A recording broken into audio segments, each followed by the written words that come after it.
சத்துரு வந்து எந்த நேரத்தை பயன்படுத்திக்குவான்னா, நம்முடைய ஜெபங்கள் காலதாமதமாகும் போது, நம்முடைய ஜெபத்திற்கு சிலதற்கு பதிலே வராது அப்படின்னு நமக்கு தெரியும் போது சத்துரு அந்த நேரத்தில் தான் விளையாடுவான். நீ என்ன ஜெபம் பண்ணி என்ன பிரயோஜனம்? நீ ஜெபம் பண்ணது நடந்துருச்சா? நீ இவ்வளவு நீ கேட்ட இல்லை, நீ இவ்வளவு வாஞ்சிச்ச இல்லை, நீ இவ்வளவு அழுத இல்லை, எத்தனை பேர் அழுதாங்க, எத்தனை பேர் ஜெபம் பண்ணாங்க, அப்போ இந்த ஜெபம் எல்லாம் கேட்காம போயிடுச்சுல்ல, நீ ஜெபிச்சு என்ன பிரயோஜனம்? இந்த மாதிரி சத்துரு வந்து உங்களுடைய யாருடைய இருதயத்தையாவது கெடுத்திருப்பானே. ஆனால் உண்மையா நீங்க நம்புங்க, நம்முடைய எல்லா ஜெபத்திற்கும் ஆண்டவர் பதிலை தரணுன்ற அவசியம் சொல்லுங்க இல்லை. இல்லை. ஒரு ஊழியக்காரர் வந்து ரொம்ப பலவீனப்பட்டிருக்கிறார். அப்போ சபையார் எல்லாம் சேர்ந்து வந்து அவருக்காக கண்ணீர் விட்டு ஜெபம் பண்றாங்க. ஆண்டவரே, எங்க ஊழியக்காரனுடைய எங்களுடைய ஊழியக்காரனுடைய சரீரத்தை திரும்ப தாரும், திரும்ப அவரை ஊழியம் செய்ய வையும். அப்படி பயங்கரமா அழுது ஜெபம் பண்றாங்க. ஆனா அவர் வந்து ரொம்ப பலவீனப்பட்டுட்டே போறார், நாளுக்கு நாள் பலவீனப்பட்டுட்டே போறார்.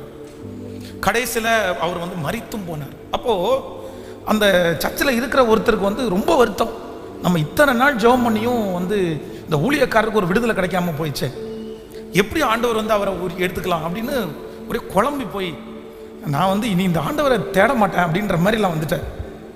அப்போ வந்து இரவு நேரத்தில் ஆண்டவர் ஒரு சொப்பனத்தை அவர் காமிச்சாராம். அந்த சொப்பனத்தில் வந்து அந்த ஊழியக்காரர் ஆண்டவரை பார்த்து, ஆண்டவரே, நான் வந்த வேலை முடிஞ்சிருச்சு, எனக்கு போதும், நான் திருப்தியாக ஊழியம் பண்ணிட்டேன், என்னால் முடிஞ்ச அளவுக்கு ஆத்துமாக்களை ஆதாயப்படுத்திட்டேன், இனி இந்த உலகத்தில் வாழ்கிறதுக்கு எனக்கு பெரிய விருப்பம் எதுவும் இல்லை, உமக்கு சித்தமானா என்னுடைய ஜீவனை எடுத்துக்குங்க, நான் உங்கள்கிட்ட வர்றதுக்கு நான் விருப்பமாக இருக்கிறேன், எனக்கு நீங்கள் வேணும், உங்களை பார்க்கணுன்னு ஆசையாக இருக்குது அப்படின்னு தன்னுடைய ஜீவனை அவர் கர்த்தருடைய கையிலே ஒப்பு கொடுக்கறது மாதிரி ஒரு சொப்பனத்தை பார்த்தாராமா. அப்போதான் அவர் புரிஞ்சுக்கிட்டாராமா, இந்த ஜெபத்தை ஆண்டவர் கேட்காமல் இருந்ததற்கு காரணம் அந்த ஊழியக்காரர் இந்த உலகத்தினுடைய ஓட்டத்தை முடிச்சு கர்த்தருடைய ராஜ்யத்திற்கு வர்றதற்கு தன்னை ஒப்பு கொடுத்து விட்டார். அப்போ சில ஜெபங்களை வந்து ஆண்டவர் வந்து நம்மை விட்டு விலக்குவதற்கு, நம்மை விட்டு தடை பண்ணி வைப்பதற்கு, நமக்கு வந்து இது இந்த காரணத்தை நான் நம்ப மாட்டேன் அப்படின்னு நம்ம சொல்லலாம். ஆனால் கண்டிப்பாக அதற்கு ஒரு காரணத்தை கர்த்தர் வைத்திருப்பார். ஆமென் சொல்லுங்கள். ஒரு குழந்தை வந்து 6 மாதம், ஊழியக்காரனுடைய குழந்தை 6 மாதத்தில் அந்த பனிக்குடம் உடையுது. ஒரே மன வருத்தம். கிட்டத்தட்ட 7-8 ஆண்டுகள் தாண்டி இந்த குழந்தை வயிற்றில் உருவாகி இருக்குது. அந்த குழந்தை வந்து 6 மாதத்தில் அவங்களுக்கு வலி வருது. இப்போ வந்து அந்த குழந்தைய வெளியே எடுத்தாரணுன்ற ஒரு சூழ்நிலை. ரொம்ப ஜெபம், ஆண்டவரே எப்படியாவது அந்த குழந்தைய காப்பாற்றுங்க, எப்படியாவது அந்த குழந்தைய காப்பாற்றுங்க. ஆனால் ஒன்றுமே பண்ண முடியல. அந்த குழந்தை வெளியே வந்துருச்சு. அந்த குழந்தைய வெளியே எடுத்து டாக்டர் திறந்து காமிச்சா அந்த குழந்தைக்கு ஒரு தலை இருக்குது, தலையோட சேர்ந்த மாதிரி இன்னொரு தலைமா இருக்கிறத கட்டி, அந்த தலை அளவுக்கு இன்னொரு கட்டி. அதை அவங்க கண்டுபிடிக்கவே இல்லை, இத்தனை ஸ்கேன்லையும் கண்டுபிடிக்கவே இல்லை.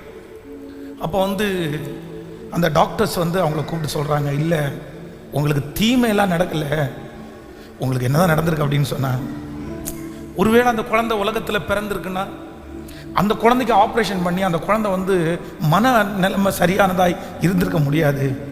சரி, இந்த பாரத்தை கடவுள் உங்களுக்கு கொடுக்க வேணாம்னு நினச்சாரு அப்படின்னு நினச்சி நீங்கள் ஆறுதல் அடையணும் அப்படின்னாங்க. அப்போது சில ஜெபங்கள் வந்து நமக்கு நடக்காததை நினச்சி நமக்கு 1000 கோபங்கள் இருந்தாலும், இன்னைக்கு அப்படி யாராவது ஒருத்தர் இந்த ஜெபத்தில் இருக்கிறவங்க, நான் ரொம்ப கோபமாக வந்திருக்கிறேன் பாஸ்டர், நான் இனி ஜெபிக்கவே மாட்டேன்ற ஒரு முடிவுக்கு நான் வந்துட்டேன், ஏன் என்னுடைய ஜெபம் கேட்கப்படலை, என் ஜெபம் எல்லாம் எனக்கு மடியில் திரும்பி வந்துருச்சு, ஆண்டவர் ஏன் மௌனமாக இருக்கிறாரு, என்கிட்ட ஏதாவது குறை இருக்கா, ஒரு ஜெபத்துக்கு கூட கர்த்தர் பதில் தரலையே அப்படின்னு ஏமாற்றத்தோட யார் இந்த சத்தத்தை கேட்டாலும் நீங்கள் ஆண்டவரை குறைவாக நினைக்காதீங்க. ஆண்டவர் வந்து ஜெபத்தை கேட்கிறவர்.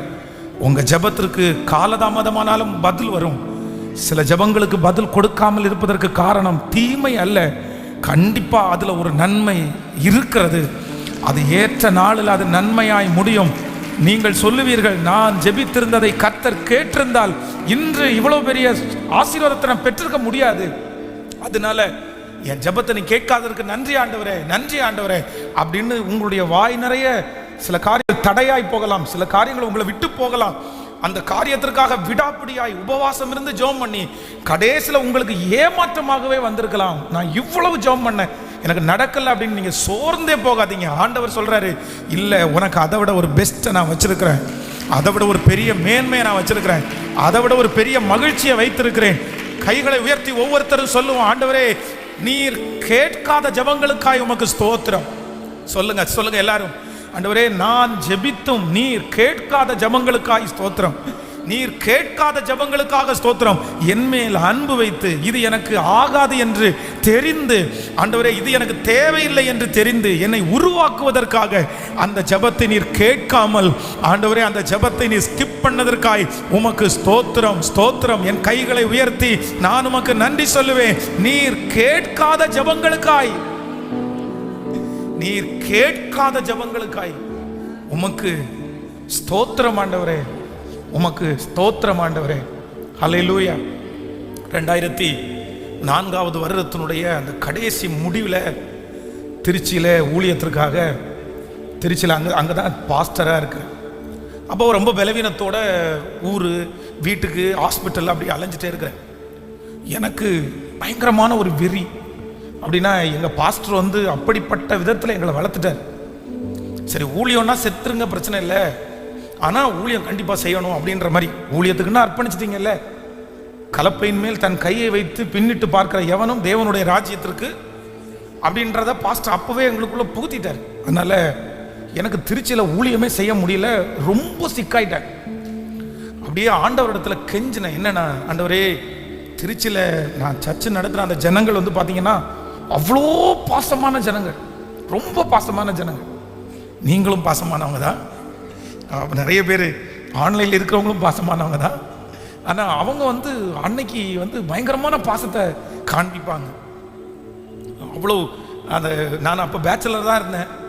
அங்கே விதவிதமாக சாப்பாடெல்லாம் வரும், அப்படியெல்லாம் நல்லா பார்த்துக்குவாங்க. ஆனால் வந்து எப்படியாவது இந்த இடத்துல நான் ஊழியம் செஞ்சிடணும் ஆண்டவரே, என்னை எப்படியாவது சரி பண்ணுங்க ஆண்டவரே. நான் ஜெபித்த ஜெபம், வடித்த கண்ணீர் வந்து கொஞ்சமே இல்லை.